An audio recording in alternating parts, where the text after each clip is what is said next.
Good evening. I'm John Yang. President Trump's shakeup of Washington reached the Pentagon as he fired several top military leaders, including the chairman of the Joint Chiefs and the admiral leading the Navy.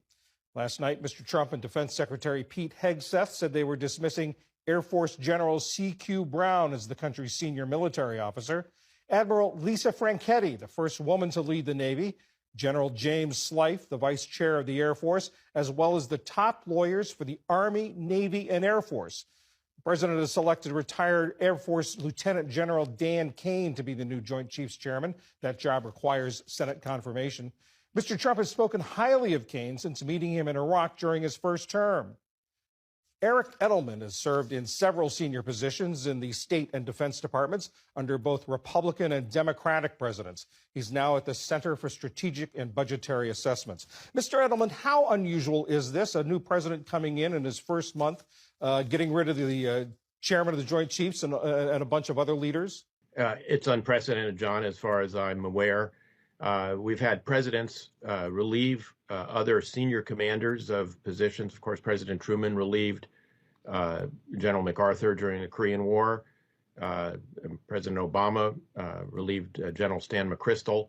But that was for cause. And in this instance, no cause has been given. So it's really unprecedented as far as I can see. We've had previous presidents who wanted to put their own chairman in. President Kennedy, for instance, wanted to have Max Taylor become chairman, but he waited until General Lyman Lemnitzer, who was the chairman in those days, complete his term before replacing him.